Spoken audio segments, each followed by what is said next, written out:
노년내과도 전문가시죠, 우리 정희연 선생님. 자기소개 부탁드리겠습니다. 네. 지금 서울 아산병원 노년내과에서 근무하고 있고요. 노년내과 의사이고 정의원의 저속노화라는 너튜브 채널을 운영을 하고 있습니다. 그래서 4년 정도 카이스트에서 공부를 했습니다. 카이스트에서요? 그렇게 해서 논문을 쓰다가 든 생각이 결국에는 사람들한테 뭔가 좀 도움이 돼야 되는데 대중들한테 많이 좀 대중에 알려줘야 되겠다. 그러다 보니 여기까지 왔고요. 그렇지, 본인이 알려서 많이 네. 얘기해야 되겠다. 이렇게 해서 대중활동을 하면서 또 이제 노년내과를 알리는 일도 열심히 하고 있습니다. 노년내과는 그럼 나이가 몇 세서부터 이렇게? 네, 이제 노년내과를 65세 이상이면 그냥 다 오시는 그런 과로 알고 또 오해하시는 분들도 있고 그냥 뭐 영양상담, 건강상담하러 오시는 분들 좀 너무 많은데요. 사실 그런 곳은 아니고 서양에는 원래부터 있는 전문 분야고요. 외국에서는 이게 노인의학이라 그래서 이제 소아과가 있으면 이제 노인과가 있습니다. 그래서 그렇게. 보통 소아과 생각을 하시면 엄마 손잡고 갑니다. 네. 노인과에 오시는 분들 기준으로 봐도 사실은 이제 보호자 손잡고 오셔야 되는 정도의 병이 여러 개 있으신 분들 이제 이런 것들을 좀 통합 관리를 하고 조금 더 이제 환자를 복잡계로 보는 그런 진료 분야라고 보시면 되겠습니다. 그리고 여기 사실 저기 네. 저속노화 뭐 이런 얘기인데 저도 옛날에 뭐 방송 봤는데 이제 가속노화 해가지고 네. 인간이 3번 갑자기 늙는다 그러더라고. 30대, 50대, 70대. 네. 맞죠?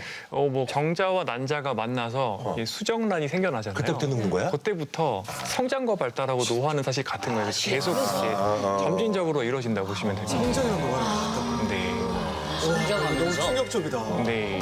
사실은 영미권, 특히 영국에서는 이제 내과 전문 분야 중에서 가장 큰 분야인데 시장이. 네, 우리나라는 아직까지 정립이 되지 않은 면이 우리나라 그럼 몇 분이 계신 거예요? 이런 쪽으로 연구하셔서? 지금 액티브하게 노년의학 진료하시는 분들이 뭐 많아도 20명이 안 되는 걸로 되고 있고 그래서 이렇게 정말 고령사회를 가는데 정말. 자, 차세대 국민 주치입니다, 우리 정희원 씨.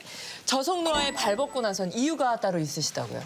네, 그렇습니다. 2020년, 21년 이때 국민건강영양조사 통계들이 나옵니다. 가장 이제 마음이 아팠던 게 젊은 사람들 건강 상태가 굉장히 빨리 나빠집니다. 그리고 젊은 사람들이 부모 세대보다 만성 질환을 앓게 되는 시점이 점점 앞당겨지고 그러면서 UN 식량 농업기구 데이터를 쭉 봅니다. 보다 보면 한국 사람들이 먹는 당분의 총량이 나옵니다. 이거를 1인당으로 나눠보면 트렌드가 쭉 나오거든요, 매년. 근데 1960년대, 70년대까지는 거의 이제 당을 안 먹습니다.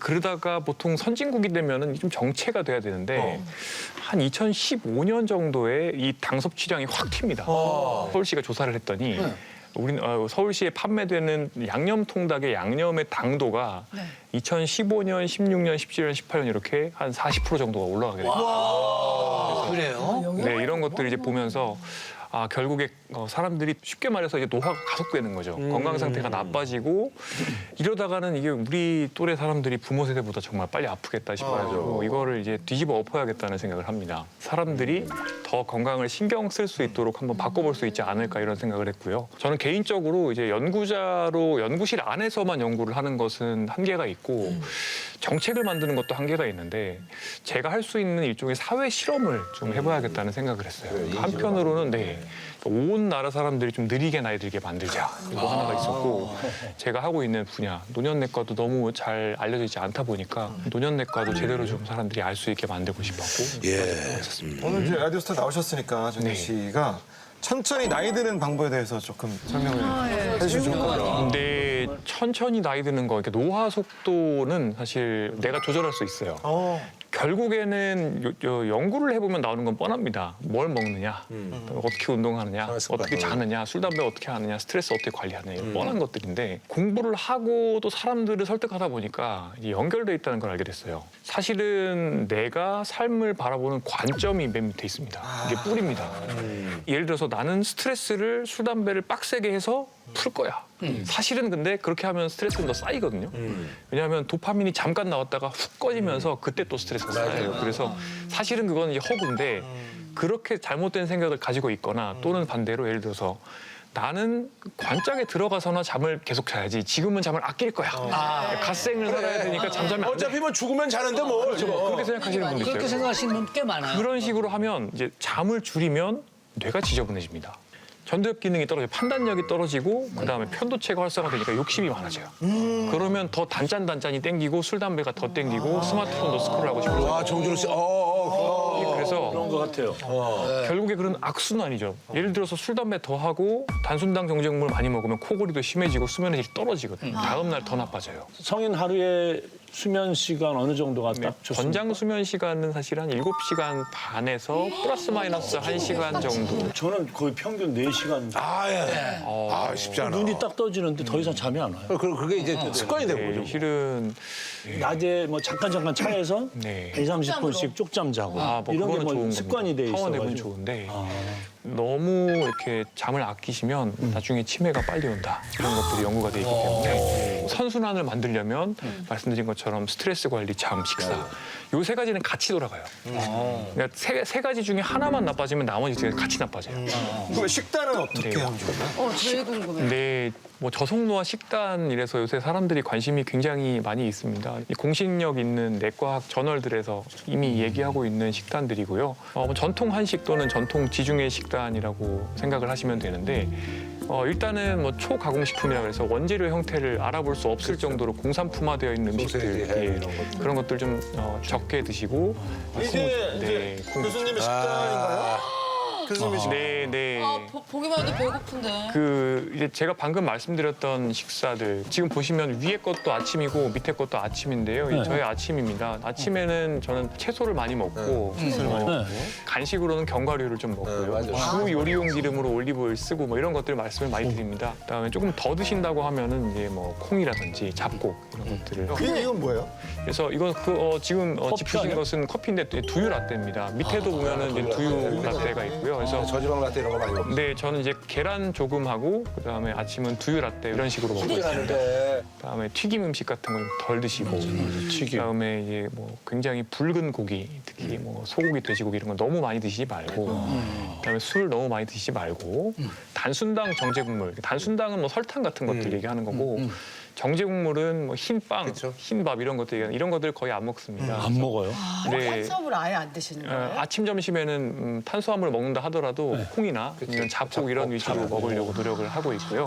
그 사진처럼 네. 아침에 꼭 단백질을 우리가 섭취해야 되는 뭐 이유가 따로 있는 거예요? 이제 좀 쉽게 설명드리면 사람 몸의 근육이 하루에 한 300g 정도가 턴 어라운드라 그래서 무슨 얘기냐면 밥 먹고 나면 100g 합성되고 굶고 있을 때 100g 빠지고 근육은 계속 이렇게 한마디로 무한 트레드밀 같은 거예요. 그래서 계속 굶으면 계속 빠져요. 그래서 아침 먹고 나면 100g 근육이 늘고 그다음 굶을 때 100g 빠지고 점심 먹고 나면 또 100g 늘고 100g 빠지고 이거 하는데 아침을 그러면 생략을 해버리면 근육이 그냥 빠지겠죠. 이 근분해를 막으려면 보통 한 20g 정도의 단백질을 섭취를 해주면 되거든요. 그렇기 때문에 특히 이제 뭐 저희 연배는 사실은 그거 빠지는 거 금방 또 회복이 되는데 나이 드시면 연배 있는 분들은 그렇게 한번 빠지면은 맞아요. 그거 회복하는 게 어렵습니다. 그래서 특히 이제 뭐 당뇨 처음 진단 받으시거나 또는 체중 빼시려고 노력하시는 분들이 간헐적 다식하시면서 아침에 단백질도 안 드시는 경우가 많아요. 근데 그러면 나중에 체중 몇 킬로 빠지고 나서 보면 그게 빠진 게 다 근육이에요. 네, 이게 사실 근데 뭐 이렇게 뭐 좋죠. 근데 얼굴은 그렇게 행복해 보이진 않아. 제 유튜브 우울해 얼굴이. 저속 행복, 저속. 이렇게 가게 가야 돼. 네. 제가 이제 또 SNS에 올린 사진이 문제가 됐습니다. 이제 저희 아들이 먹는 식판을 찍어서 올렸습니다. 근데 신문사에서 정의원 교수가 아동 학대를 한다. 그래서 이제 댓글도 아니고 기사로요? 그렇죠. 이게 메인에 딱 올라옵니다. 아이고. 그래서 이 양도 적고 메뉴가 부실하며 애들이 먹을 수 없는 음식이다. 기자의 의견인데. 근데 워딩이 너무 기자의 시선으로 쓴 거잖아요. 너무 세다. 이 사진 때문이군요. 맞습니다. 네, 잡곡밥에 아이고 진짜 이제, 부실해 보이긴 생선. 하네요. 근데 이게 먹다 남은 근데- 거예요, 사실은. 남은 거. 애가 이미 다 먹은 건데. 좀 막가스러울 때 찍어주시지. 제가 좀 잘못했습니다. 요거는 근데 뭐예요? 이거는? 우상단이 두부고 제가 봤을 때는 근데 그게 생선 필렛입니다. 가운데 큰 게. 근데 뼈 약간 떨어진 거고요. 뭐 이게 의도는 이제 아이들도 이제 잡곡밥 같은 거 잘 먹을 수 있고 이제 문제가 없습니다. 세상이 내만 같지 않아요. 그렇죠, 네. 유병장수 시대 속 빛입니다. 우리 정희원 씨가 건강과 관련된 잘못된 상식에 대해서 좀 짚어주고 싶으시다고요. 뭐 잘못된 상식들 굉장히 많죠. 뭐 예를 들어서 사실 산업적으로도 영양제가 굉장히 맞아요. 많이 빠르게 성장을 하고 있습니다. 근데 대부분의 이제 건강한 젊은 성인들은 특별히 이제 영양제를 더 드신다고 해서 득볼 건 별로 없는 게 영양소는 네. 우리 몸에 부족하면 병을 일으켜요. 예를 들어서 비타민 C가 우리 몸에 너무 부족하다. 네. 그러면 콜라겐 합성이 안 되기 때문에 계열병이 생겨서 그렇죠, 맞아요. 모든 구멍에서 피가 나는 옛날에 선원들이 그랬잖아요. 옛날에 그렇죠. 선원들. 그래서 그런 것 때문에 라임 주스도 먹고 했던 건데 이거를 보충을 하면 그분은 좋아지는 거예요. 하지만 보통 사람들은 이제 비타민 C가 다 정상 농도에 이제 도달해 있기 때문에 아직까지 인류가 어떤 미량 영양소들이 있는지 잘 모르는 경우도 많아서 그냥 원물, 그러니까 채소, 과일 이런 걸 직접 드시는 경우에 예를 들어서 질병을 예방해주고 수명이 늘어난다. 근데 이런 것들을 뭐 영양제의 형태로 과량 먹는 거는 별로 효과가 없고 자, 과량하게 너무 많이 먹으면 그렇다는 얘기죠. 그래서 기본에 충실하셔야 됩니다. 기본에 네. 충실해라. 요즘에 네. 많이들 이제 단백질 챙겨 먹어야 네. 된다. 근데 이제 안 되니까 그 프로틴 네. 같은 거 이제 가루에서 많이 드시는데 그거는 괜찮아요? 아 이것도 사람이 생애 주기에 따라서 대사적 특성이 달라요. 요즘에 네. 많이들 이제 단백질 챙겨 먹어야 네. 된다. 근데 이제 안 되니까 그 프로틴 네. 같은 거 이제 가루에서 많이 드시는데 그거는 괜찮아요? 아 이것도 사람이 생애 주기에 따라서 대사적 특성이 달라요. 아기들은 입밥에 고기 꼭 먹으라 그래요. 왜냐면 그래야지 피가 되고 살이 됩니다. 물론 소화 비만은 좋지는 않은데 잘 이제 먹어줘야지 키도 크고 근육도 늘어납니다. 그러다가 보통 30살 정도가 되면 이때부터는 좀 대사 특성이 바뀌어서 쉽게 말해서 30살 되면은 물만 먹으로 살찌는 체질이 됩니다. 이때는 열심히 먹으면 배가 나오죠. 그리고 그렇게 해서 대사가 한마디로 내 에너지가 과잉해지면 이거가 이제 결국엔 혈압당뇨 고지혈증, 그다음 암 발생 이런 만성 질환을 부르는 거고요. 그러다가 70대 중반이 되면 그때부터는 이제 노쇠한 몸이 됩니다. 식욕이 줄고 잔병 치레하면 체중이 잘 빠지고 근육이 빠져요. 이때부터 다시 아기랑 비슷해집니다. 이때부터는 그래서 다시 잘 먹어야 쉽게 되는 말해서 입밥에 고깃국을 드셔야 되는 거예요. 그래서 단백질을 잘 먹어줘야 되는 때가 결국에 성장기, 그다음에 노년기. 그런데 이제 제가 좀 안타까운 거는 젊은 성인, 그러니까 30대, 40대 이제 피로감도 많고 또 끼니를 이제 거는 경우가 많으니까 단백질 보충을 많이 합니다. 그러니까 탄단지 중에 탄수화물은 밉고 지방도 미우니까 이 단백질이 단만 가는구나, 단만. 예, 그래서 이제 고단백이 무조건 좋은 걸로 가는데 이제 사실은 운동도 별로 열심히 안 하는 이제 30, 40대의 사실은 그렇게 마르지도 않은 분들이 단백질 너무 많이 먹으면 이 시기에는 그게 노화 속도를 빠르게 만들 수 있어요. 그러니까 예, 왜냐면 벌크업을 하기 위해서 운동하면서 먹는 거는 괜찮은데 사실은 그냥 운동도 안 할 거고 앉아서 일할 건데 단백질 너무 많이 먹는 거예요. 그런 분들 많아. 제가 이제 책에 썼던 내용인데요. 이제 근육이 생각보다 굉장히 비싼 건데 이제 우리가 근육을 상당히 좀 경시한다. 30대 중반부터 한 이제 근력으로 봤을 때 1년에 1%씩 근력이 쫙 그럼 빠집니다. 빠지잖아요. 그리고 이게 생각보다 이 안전 마진이 많지가 않아요. 근육이. 네, 우리가 가지고 있는 근육에서 한 10kg에서 15kg만 잃어버리면 침상에서 못 일어날 정도까지 가는 거예요. 근육 1kg가 정말 비싼 겁니다. 근데 보통 이제 1년이라는 삶을 내가 어떤 나라에서는 뭐 1억 원 이상으로 계산하기도 바꿀 수 하거든요. 없죠. 그러면은 그 2년을 이제 침상 생활한다. 그러면은 이제 근육 1kg 가격은 더 올라가는 거예요. 그렇죠, 그렇죠. 아유, 어쨌든 저기 다들 오래 살고 싶어가지고 아주 선생님 얘기 끊지도 않고 아주 귀털고 듣고 있네. 다들. 그러면 정작 우리 야, 어떤 관리를 하고 계신 건지. 저는 일단은 달리기를 너무 좋아합니다. 달리기. 오. 네, 러닝데 제가 여름에는 정말 주 한 100km 정도 마일리지를 쌌거든요. 아, 그래요? 네, 네. 대단하시네. 근데 하나도 안 탔어. 그리고 이제 안 탔죠. 근데 그래, 운동을. 그 중에 하나 조심할 게 있어요, 선생님이. 아, 또. 뭐냐면 런닝머신 하면서 제가 대본을 보고 네.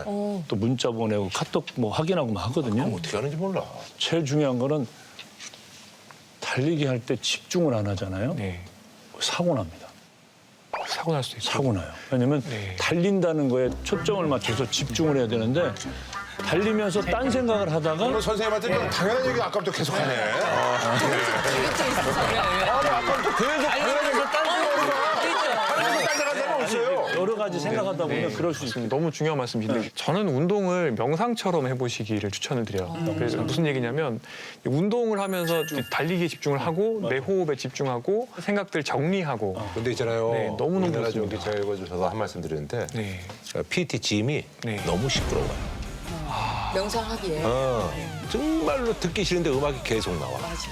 네. 지금 운영하고 계시지 않으세요? 아, 맞습니다. 너무 시끄러워. 엄청 크게. 이전 하나. 그래서 그거를 안 들으려고 자기가 맞아요. 이걸 끼고 더 크게 들어. 맞아요. 거기 나온 음악 하나도 안 들어. 참고해 주세요. 자, 정치학 박사 우리 김지훈 씨가 라스 MC들도 정치학적 관점으로 분석하실 수 있다고. 나 분석해줘도 못 알아들을 것 같은데. 아니 이제 물어보시더라고요. 그러니까는 정치를 한다면 잘할 사람이 누구겠느냐 이 4명 중에서 눈빛들이. 근데 저는 만약에 선거를 나간다면은 가장 표를 그래도 많이 받을 것 같은 분은 우리 김국진 씨. 대중 의미가 좋죠. 네, 일단 이미지도 좋고 손 한 번 이렇게 악수하고 뭐 선거운동 하면서 하면은 표를 줘야 될 것 같은 느낌이 딱 들잖아요. 나보다 약해 보여. 나보다 약해 보여. 맞아, 이미지가 중요해. 그런 마음은 없을 것 같고. 그렇죠. 착해 보이고 낙선하면 안 될 것 같아. 네. 그리고 우리 장도연 씨는 이미지가 좋잖아요. 아주 남녀노소가 좋아하는 이미지라서 비례대표로 데려가면 딱이죠. 비례대표. 네, 비례대표로 데려가서 이제 선제 딱 내놓고 너무 샤이하니까. 대변인 같은 거 시키고 뭐 이러면 완전 네. 그리고 유세윤 씨 같은 경우는 이렇게 요새는 정치인도 팬덤이 있어야 되거든요. 근데 이제 네 분들 중에서 어떻게 보면 가장 좀 진한 팬덤이 좀 있으시죠. 네. 보이스 팬이 있죠. 네. 뭐가 있지? 근데 약간 아쉬운 거는 그 팬덤이 굉장히 거대한 것 같진 않아요. 케빈 팬들 같지 않아요? 그 정도 좀 되셨으면 조금 더 키워보시면 이제 가능성이 있지 않을까. 저기 옆에 저기 좋은 저기 반찬들이 있어요. 뭐 뮤지. 진우 몇 개 있어요 반찬들이. 그래서 괜찮아. 장동민이라든지 몇 개 있어. 친미체들이 좀 있습니다. 살림이 좋아. 저희가 살아. 성공도 혼자 썼거든. 계속 돌려가면서 하면 괜찮을 거예요. 김구라 씨는 어때요? 그러니까 김구라 씨는 하시면 되게 잘할 것 같아요. 왜냐면 워낙 박학다식하시고 또 아는 것도 많으시고 관심도 많으신데 이렇게 선출이 될까? 맞아. 네, 그 부분에서 기선 실세로 가겠습니다.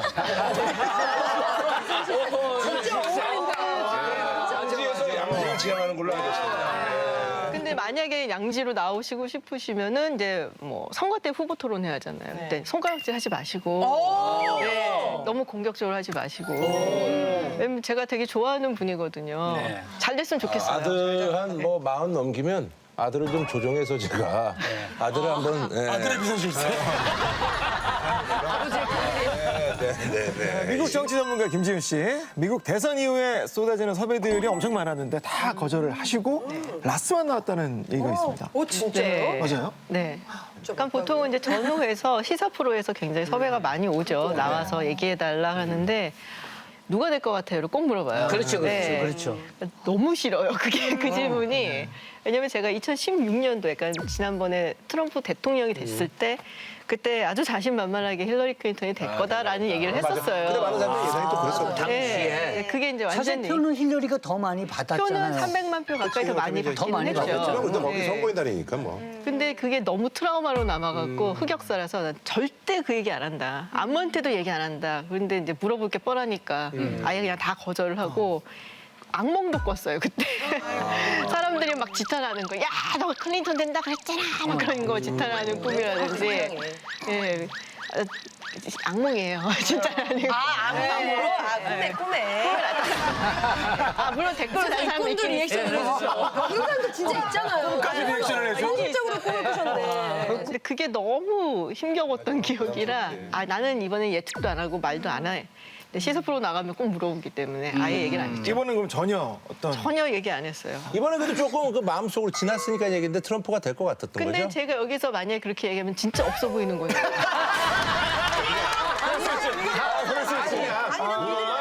물어봐. 기세는 트럼프 대통령이 훨씬 좋았죠. 뭐 물론 여론조사에서 떨어지는 걸로 나왔는데 근데 이제 불안했던 사람들은 2022년 중간선거 때 여론조사가 꽤 괜찮게 잘 맞췄거든요. 그러니까는 누구지? 모르겠는데 이런 이제 분들이 굉장히 많았고요. 예, 그러니까 말씀드렸다시피 저는 가는 길게 가는 걸 선호하는 사람이라서 절대 얘기 안 하고. 그래, 그거 맞춘다고 뭐 돈이 나와. 뭐 출연료를 더 줘. 트럼프가 된 이유는 뭐라고 생각하세요? 뭐 이걸 얘기하면 사실 1시간도 모자라긴 해요. 왜 트럼프를 미국 사람 선택했냐. 여러 개가 있어요. 근데 하나만 놓고 볼 수는 없고 뭐 후보가 좀 약했다라든지 중간에 갈았다라는 것도 분명히 민주당한테는 악재고 대부분의 선거는 이제 경제 이슈가 가장 크게 작동을 해요. 크다고 그러더라고요. 근데 이제 조금 더 거시적으로 보면은 네. 원래 미국 나라는 별로 외국인에 개입하고 싶어하지 않는 나라였어요. 그러다가 1941년 12월 7일 진주만 폭격이 있어요. 그러면서 이제 딱 끌려 나와갖고선 패권국이 된 거죠. 우리가 보통 이제 미국이라는 나라를 생각하면은 2차 세계대전 이후에 전 세계를 끌고 가는 그런 국가잖아요. 그래서 뭔가 맏형, 뭐 세계 경찰 뭐 이런 거였는데 이제 그걸 하면서 미국도 많이 지친 거죠. 그리고 경제 위기가 2008년에 있었고 그리고 본인들 막 쫓아오고 막 위협을 하는 뭐 다른 국가들, 중국 같은 나라도 있고. 근데 뭐 저기서 전쟁 나면 미국이 좀 막 가서 도와주기도 하고 뭐 군대를 보내기도 하고 이런 게 이제 미국 사람들은 싫은 거죠. 특히 이게 젊은 세대일수록 그렇게 강해요. 그러니까는 나이가 있는 세대는 가장 영광스러운 시대를 봤기 때문에 아 그래도 미국이 나서야지 뭐 이러는데 젊은 세대는 이제 힘든 것만 자기 먹고 살기도 많았거든요. 좀 바빠 죽겠는데 네, 뭐. 상을 팍팍한데 우리가 뭐 세금 걷어갖고 우크라이나 지원하고 왜 이런 걸 해주냐, 인플레이션 왜 못 잡냐, 그래서 굉장히 좀 성향이 각 달라지고. 나라마다 전 세계 단돌이 하기가 너무 힘들어. 예. 죄송해요, 너무 길어졌어요. 맞아요. 되게 신선하지 않아? 너무요. 그리고 알아들었어 내가. 원래 아예 힘도 관심 없는데 알아들었어. 맞아. 백신을 알아들었으니까. 나도 관심이 갔어. 나도 관심이 갔어. 그게 좀 어려운데. 김지윤 씨가 그 트럼프 정부가 들어서면 한국에는 어떤 영향이 있을까요? 그러니까 뭐 많은 영향이 있는데 뭐 크게 관심들을 가지고 계시는 거면은 방위비 분담금을 맞아요. 우리가 내고 있거든요. 근데 뭐 주한미군이 여기 와서 있는데 트럼프 대통령이 그 미국 이제 언론에서 그런 말을 했었거든요. 내가 대통령이었으면은 저 훨씬 10배는 더 받아냈다. 선거운동 기간 중에. 네, 그래서 뭐 10억 달러, 그러니까 우리나라 돈으로 13조 원. 지금은 이제 1조 3천억 원 정도로 했거든요. 그런 부분이 좀 조금 부담스럽고. 되고. 네. 근데 그럴 때 나온 얘기 항상 주한미군 철수한다는 얘기거든요. 싫으면 우리 주한미군 철수해. 뭐 이런 얘기가 나올 수 있으니까. 근데 진심이라고 보지는 않아요. 네, 그렇지만 그 방위 분담금 협정을 이렇게 시기에 따라서 해요. 근데 얼마 전에 했어요, 사실은. 예, 트럼프 대통령이 들어올 것 같으니까 이제 미리 뭐 한글인 거예요. 그래서 사인도 다 했어요. 근데 문제는 이게 이제 행정협정이라고 해서 어떤 거는 뭐 의회의 뭐 승인을 받아야 되는 게 되는데. 있고 어떤 거는 뭐 그거 필요 없는데 이거는 사실은 새로운 대통령이 뒤집겠다면 뒤집을 수도 그죠, 있기 행정명령인데 때문에 그렇죠. 그래서 아마도 방위 분담금을 더 내라라고 얘기하지 않을까. 이제 뭐 무역 같은 거 관세 때린다. 맞아요, 관세. 예, 관세 중국은 뭐 60% 얘기하고 뭐 우리도 뭐 일괄적으로 모든 나라에 10에서 20% 관세를 때린다. 한국과 미국의 자유무역 협정 그것도 문제고 근데 산업 분야마다 조금 다를 수는 있어요. 그래서 지금 이제 굉장히 각광을 받을 거다라고 얘기하는 게 조선. 조선. 예, 배 만드는. 미국이 이 옛날엔 정말 조선, 그러니까는 배를 만드는 걸로 아주 뛰어난 국가였거든요. 맞아요. 예. 이제 80년대 이후로 보조금도 줄어들고 인건비가 높아지고 하니까 이게 점점점 쇠퇴를 해서 지금은 사실 뭐 중국, 한국 이런 국가들이 배를 정말 잘 만들어요. 근데 중국하고는 경쟁을 하잖아요. 그러니까 군함 같은 거 이런 것들 이제 한국에 부탁을 할 수도 있고 그리고 함대 같은 걸 보내면은 수리라든지 이런 유지 보수 같은 걸 해줘야 돼요.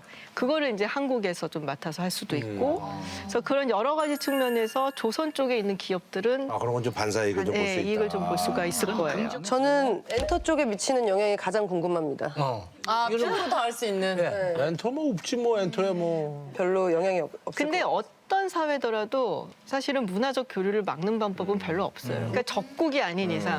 근데 사실 뭐 미국하고는 동맹국가고 그러니까. 그리고이 K 문화에 대해서는 미국 내에서도 워낙에 인기가 많고 하니까 그런 거는 별로 잔학계는 문제는 없을 것 아주 같아요. 엔터의 또 어떤 그 고참으로서 또 잔학계는 아니 그저 북한 한번 갔다 오더니 시야가 많이 커졌네. 홀하게. 한송원 언니. 그래요. 아이고. 그래요. 그 트럼프 당선인이 이제 백악관 가면은 뭐 생기는 게 있을 거라는 게 어떤 일이? 트럼프 대통령이 콜라를 좋아하거든요. 아 콜라. 네, 술을 안 마셔요. 네, 놀랍게도 술을 하나도 안 마시고. 네? 네, 근데 트럼프 대통령은 워낙에 유명해 콜라 좋아하는 걸로. 그래서 마시면 안 되는데. 건강 건강 걱정. 아니, 당도 너무 높고 제로콕을 마실래나요? 저 리액션 정말. 저 리액션. 근데 예전에 첫 임기 때 콜라 버튼이 있었다고 그러더라고요. 네, 자기가 원하는 때 항상 이렇게 딱 누르면은 마실 수 있게. 예. 그래서 막 이게 뭔 버튼이냐, 핵 버튼이냐 막 그랬었는데 그건 아니고 콜라 버튼. 빨간색이니까 또 그렇게 네. 또 생각할 수도 있구나. 그렇죠. 그래서 그런 이제 자잘한 변화가 좀 있겠죠. 원래 이제 백악관이 항상 이렇게 변해요. 대통령 때마다. 그렇죠, 그렇죠. 아, 그렇군요. 백악관에 들어가면은 일단 그거를 본인이 원하는 대로 바꿔요. 많이들. 세팅을 또. 예, 세팅은 대통령마다 다 다르거든요. 그러니까 인테리어도 다 바꾸고 바꾸는데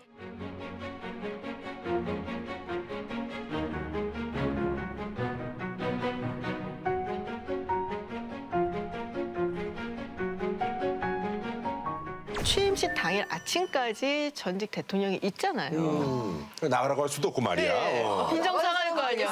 그리고 막 떠나야 되는 사람이 있는데 짐꾼들 오고 막 이러면 얼마나 빈정상하겠어요. 그래서 일단 이 원래 있었던 대통령이 이제 다시 이제 들어오게 될 대통령하고 만나요, 원래는. 그래서 거기서 이제 한참 좀 약간 환담을 하고 그리고 이제 의사당 쪽으로 가요. 딱 출발하면은 이제 그때부터 들어가는 거예요. 네. 인사를 하고. 네. 그래서 이제 두 커플이 의사당 가서 이제 취임식을 하기로 떠났다. 그러면 그때부터 이제 다 들어가고 그때부터 막 하는 거예요. 그래서 주어지는 시간이 한 5시간 정도. 진짜요? 네. 그거밖에 안 돼요? 그래서 엄청 많은 인력들이 들어가는 거죠. 그러면 콜라는 어떻게 해요? 그 사이에 이제 다 해놓고 다 해야 되는 거지. 아니, 소파 이런 거 다 바꿀 거 아니에요? 바꾸죠. 막 책상, 벽지를 바꾸자면 어떻게 해요? 바람을 많이 쓰면 가능합니다. 마치 군사작전하듯이 딱딱 물품 정해놓고 하면 어차피 거기 이제 뭐 양측에 뭐 또 인수하는 또 이쪽 비서실장 있고 이쪽에 그런 분들이 있으면 그분들이 다 하는 거니까. 사람은 되지만 만약에 벽지 바꾸면 벽지 붙이면 말라야 되는데. 아니 그냥 그런 거 다 하고 누나가 이겼어. 나는 여기 안 펴. 그럼 지금 우리 이사할 때 우리도 바쁠 때 그런 이런 데 와서 해주잖아요. 다 해주는 거야. 사실 다 해주는 거야. 컨설팅을 이제 먼저 하고 그날 5시간 안에 다 한다라는 거예요. 근데 이제 지난번 같은 경우는 사실 코로나도 있었기 때문에 이제 방역도 막 해야 되고 그리고 오찬이 없었어요. 그러니까 시간이 좀 더 줄어서 매우 힘들었다. 그러니까 빨리 한 거지 사람은 더 많이 네, 사람은 더 많이 투입하고. 그래서 한 50만 달러 정도 든다 할 때 50만 청소하고 하고 하는데 여보세요. 지금 우리 돈으로 한 8, 9억 드는데 그러면 그 돈 받고 못 하겠냐고. 안 그래?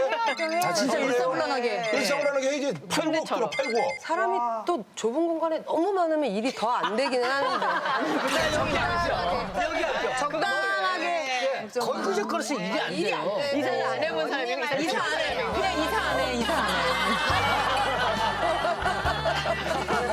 자기소개 좀 부탁할게요. 아, 네, 저는 인지심리학자고요. 네. 김경일이라고 합니다. 네. 항상 준비된 내용만 얘기하는 게 강연이고 세미나인데 여기 나오니까 라스에 보니까 너무 준비 안 된 질문들을 그리고 준비 안 된 대답들을 많이 하시는 게 너무 재밌어가지고 네. 찔리면 되게 당황해 하시더라고요. 그래서 저도 한번 당황하고 싶어서 나오셨어요. 아니 그리고 이제 제일 중요한 건 그 저의 절친한 김상욱 교수도 이제 네. 그다음에 심지어는 장동선 심지어라 그러면 안 되는구나. 심지어 장동선. 네, 심지어. 그 용기가 많이 돼서. 네. 아니 근데 저하고 이제 예전에 이제 프로그램 거의 2년 가까이 했죠. 그래요? 근데 당황하질 않아요. 당황할 얼굴이 아니에요. 그러고 당황하지 않고. 아니 근데 있잖아요. 그럼 저기 와이프랑 이렇게 저기 뭐 싸우고 뭐 이러면은 그때는 뭐 당황하지 않아요? 그때는 당황할 텐데. 괴롭죠. 고통스럽죠. 그럼 당황하네. 와이프 얘기하니까. 그거는 진짜 갑자기 아 이런 게 당황한 거 이 사람을 오랫동안 관찰했다고요. 예전에 이제 김구라 씨랑 같이 방송하면서 네, 속보네 TV 인사이드라고 한 2년 가까이 했어요. 네. 전 그때 깜짝 놀랐어요. 네. 이분이 굉장히 내향적이시더라고요. 네. 그렇게 노려보시면 또 제가.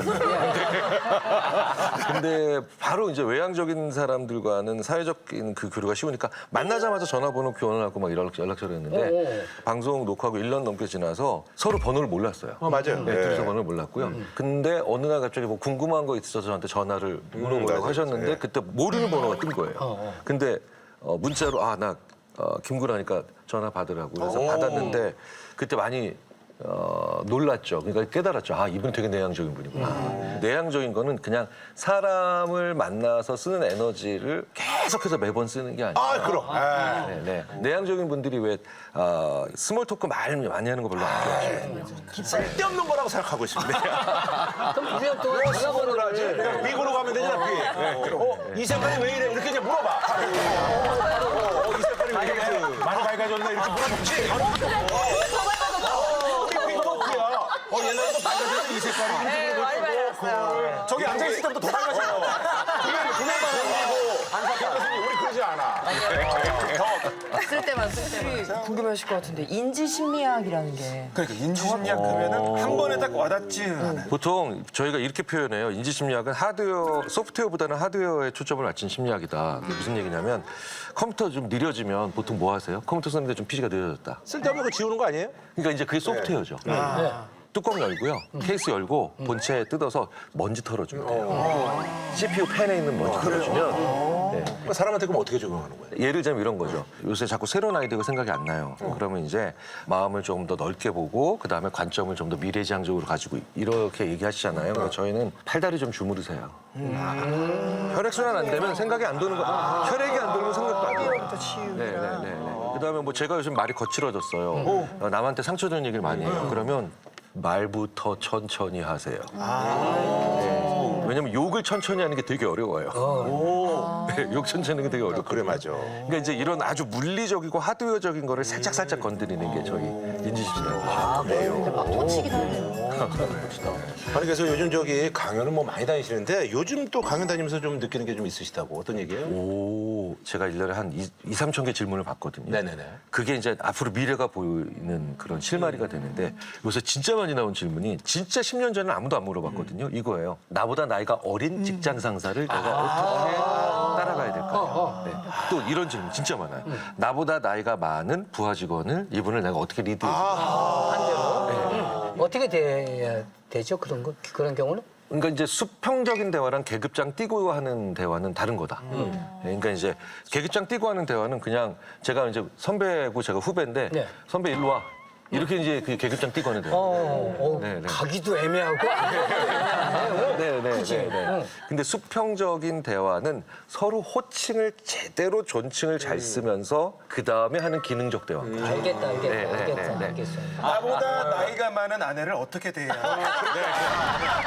호칭을 말이야. 깔끔하게 하란 말이야. 안 돼도 되면 되지. 그러니까 대부분 남자들이 뭘 착각하냐면 호칭을 맘먹으려고 그래요. 근데 그게 오히려 더 잘못하는 거죠. 그냥 저기 영부인 그러면서 마음을 자기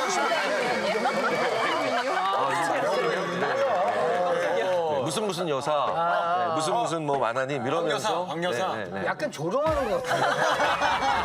갑자기 있다고 그지? 가비 여사 이런 이상한 것 같은데. 근데 맥락이 그래서 맥락이 중요하긴 하죠. 인지심리학에 대한 것도 이해가 되고. 얼마 전에 이제 뭐 음료 회사에서 자기네들이 나중에 출시했대요. 같은 비슷한 음료들이 후발주자들이 있잖아요. 그렇다고 광고 엄청나게 쓸 수 없잖아요. 광고비를. 그럴 때 저희가 편의점에서 매대 있잖아요. 거기서 항상 왼쪽에 놓으세요. 경쟁사에 비해서. 왼쪽부터 보는구나. 네, 왜냐하면 왼쪽이 부모예요. 네, 오른쪽이 자식이에요. 이게 왜 그러냐면 우리나라에서는 이렇게 쓰죠, 글을. 이렇게 쓴다는 게 뭐냐면 여기가 원인, 여기가 결과예요.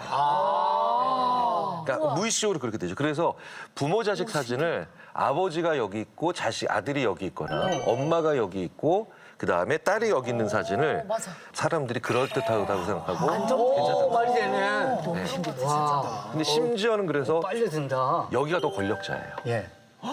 여기가 더 이제 왜냐면 왼쪽이 오른쪽을 만들어내니까. 네. 그래서 대통령 부부 사진을 보거나 외국에서도 권력자들의 사진을 보면 이쪽이 더 센 사람이 더. 딱 봤을 때 왼편이. 이쪽은 좀 왼바지. 우리가 봤을 때는 왼쪽이죠. 제대로 앉았네요.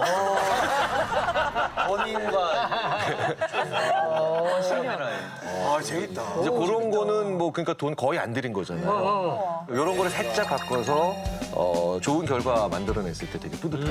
네. 김경인 씨, 이거 심리학을 알아야 투자를 더 잘한다. 조금 도움되죠. 네. 이제 사람이 돈 쓰고 돈 대하는 자세 보면 그 사람 성격이나 그 사람 성향 되게 쉽게 알 수 있죠. 그럼요. 그러니까 대부분 그래서 사람과의 관계가 좋다가도 돈 때문에 끝나는 것도 예, 많죠. 대부분이죠, 사실. 그러니까 심리학에서 특히 저희 인지심리학에서 많이 하는 방법 중에 하나가 뭐냐면 이거 얼마면 살래? 네, 이런 거. 네, 이거 얼마까지면 내놓을래? 반대로 뭐 이런 거 많이 연구하죠. 실험이 무수히 많은데요. 예를 들자면 이런 거예요. 투자는 날 밝은 날, 혹은 날이 아주 쾌청한 날. 이런 날은 별로 안 좋죠. 기분이 너무 좋아서 투자의 결과를 지나치게 낙관적으로 예상해요. 그래요. 더 재밌는 건 뭐냐면 날씨가 아주 쾌청하고 좋은 날은 주위에도 자꾸 신경을 써요.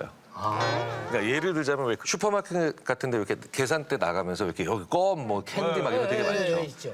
날이 맑은 날, 쾌청한 날 거기에 더 자꾸 집어요 사람들. 저 봤는 주위가 분산돼요. 실제로 그랬어요. 네.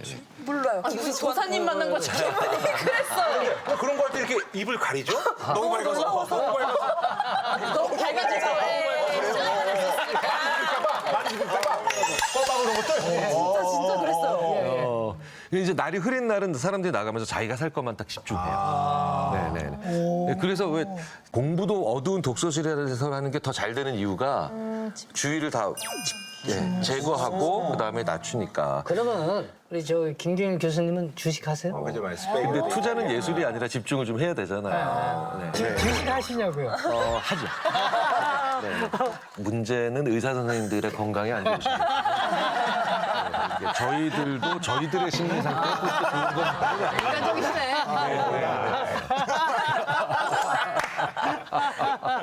김경일 씨, 장소에 따라 사람의 심리가 달라진다고요. 오죽하면 저희 심리학자들이 그래서 장소의 심리학이라고 아예 따로 분야를 명시를 합니다. 네네. 뭐 예를 들자면 이런 거죠.